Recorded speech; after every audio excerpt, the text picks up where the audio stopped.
Well, I'd been shooting a bunch of shorts with different spreads from the Alaska Travel Journal, but I thought I would give you a full flip through. This is a repository from all of the stickers that I collected on the trip.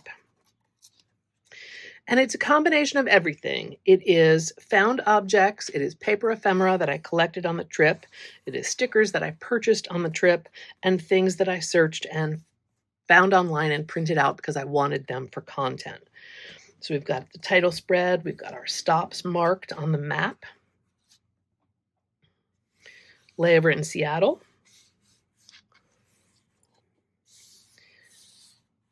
Spent a day in Vancouver. Wished there had been more time. So definitely. You can tell I loved it because they got 2 spreads. Different restaurants, the steam clock, my newfound love of seaplanes. Boarding the ship, incorporating things from the kind of the ship newsletter, starting out the haiku every day, crossing under the Lions Gate Bridge, and some decor from the ship itself. We were on the Grand Princess. We were sailing northbound one way from Vancouver to Whittier. The first day was at sea, so a map and then a little information about the Tongass National Forest, which is a rainforest, which is the area that we were going through in that first bit on this kind of tale of islands and coastal region that is part of southern Alaska. Tried to incorporate drawing in most pages. I did a lot of this after I got home. In fact, I did 95% of this after I got home. Things were just really busy on the ship. So this little landscape of Creek Street was drawn on a different piece of paper and then set in. And this, the Ketchikan sign, the salmon donut, was all drawn right directly on the page. Over here, snippets from the ship's newsletter, stickers purchased, and brochures from town, as well as some pictures I printed out. Everywhere I filled in with my notes so that I can remember as much as possible from this trip. Saxman Native Village and Totem Park is just outside Ketchikan, and we spent a beautiful morning there at the clan house talking to master carvers and seeing a traditional indigenous dance performance. Our second port was Juneau, and the first thing we did was go out to see Mendenhall Glacier and Nugget Falls, which was a huge highlight. Loved all of that so much, and we were in luck because we had this beautiful cloud-free blue sky, beautiful weather. And I really liked Juneau. We had lunch at a great place right on the harbor. We went to Heritage Coffee, talked to a local artist at Frost and Fur, which was a printmaking studio. So all in all, it was really just a fabulous day, and I would love to spend more time in Juneau exploring at some point in the future. In the afternoon in Juneau, we went to the Sealaska Heritage Center. This information is about the totem poles on the Totem Pole Trail, which is right along the harbor. So you'll see that a little bit in the next page. But these were, gosh, like 5 feet tall, large masks on the plaza outside the Sealaska Center. And they were stunning. All different totem poles lining the harbor. It was absolutely fascinating. Each one had a write-up and a description talking about the clan moieties, talking about what the images represented, where they came from, and then all in this traditional color palette of that kind of coppery aqua, the red, the black, the white. Our next stop was Skagway. Think Gold Rush, think old-timey kind of Wild West.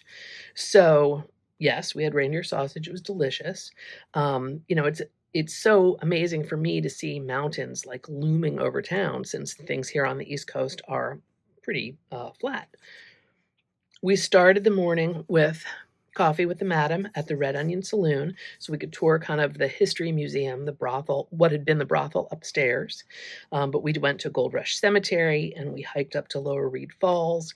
And again, I have another watercolor landscape on a small scale, kind of a street scene from Skagway. End of the day, Skagway, we did take the White Pass Railroad, so that goes up to the border of Canada at White Pass, the highest point, like 3,000 feet elevation. I did include the entire map because I didn't want to forget anything, and then some photographs printed out from different parts of the trip. Stunning views, beautiful scenery. I would highly recommend that. So our first cruising day was Glacier Bay, and that is a national park. I've got my park stamp here. I even have my full-on brochure folded up. You can see why my journal got so fat, because I included everything. And, I didn't take a lot of photographs because I was looking through my binoculars, and I was able to see seals and sea otter and beautiful, chunks of the most incredible blue ice. I mean, the pictures just don't do it justice. So I was more in the moment and more soaking up the experience that day and the next day, because the next day was Collage Fjord, and it was the most beautiful weather. Like, even crew on the ship were saying how remarkable it was because we had no rain. It didn't rain at all for the whole week, which is highly unusual.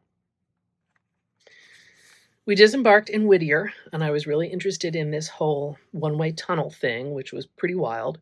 It's long, it's almost 2.5 miles, and it's one-way cars and trains. So there's a set schedule as to who gets to go northbound and southbound at what intervals. We were on a little bus tour, because that's how you do it. That's how you get there from here. And so we did drive through the Portage Valley along Turnagain Arm with some scenic stops. And we stopped at the Wildlife Conservation Center, which was a must-see for me, to see all the animals that they're caring for there, and some bonus ravens that were just, hanging out with the brown bears. Speaking of animals, Patsy Ann was from Juneau. She was a bull terrier who used to greet the ships. She was called the official greeter. Romeo was a friendly wolf that was, like, for 5 or 6 years, hanging around the town of Juneau, friends with a lot of local dogs, completely harmless, and a beautiful story that I'm reading right now, because there's a book published about him. And then, of course, we've got dogs that would run the Iditarod, Balto and Togo, both famous from the 20s when there was that history-making dog sled trip to get the diphtheria antitoxin to the town of Nome in the dead of winter when everything was snowed in. So we were staying in Anchorage right by the ceremonial start of the Iditarod. And Anchorage was fabulous. I mean, we did meet a man who ran the Iditarod in 73 and one of his dogs. And then, I've got my notes as well as my key to the map, because we walked all over downtown and went so many different places, both for meals, to look at artwork, to buy some souvenirs. It was a really, really fun day. Some of the things we did go out to Refuge Coffee. They are connected to Leg Life on YouTube, and so you can look them up. It's a coffee shop with a great kind of premise and a great purpose, a great cause. We went to the Anchorage Museum and sadly did not have time to really explore the exhibits, but stopped by the sculpture garden and stopped by the cafe. Oh, and the shop, of course. And then with the pages that I had left, I was looking through some of my brochures at ephemera, different animals, many that we saw. Moose we did not see. There was a fun mnemonic on how to remember the different 5 types of salmon according to the fingers of your hand, as well as, some pictures. We had a lot of salmon, and we ate a lot of halibut, and it was delicious. Sunsets from the ship. Again, the pictures really just don't do it justice. And then the last page, which does need to be finished, I'm going to draw a lupine here, although I have a sticker, with the bird, flower, tree, insect of the state of Alaska. And it was, I think one of our Uber drivers in Juneau was telling us in Anchorage, was telling us that bears will sit and eat dandelions. And there's no picture in my mind that is just quite as fabulous as the thought of a black bear sitting down in your front yard and eating all of your dandelions.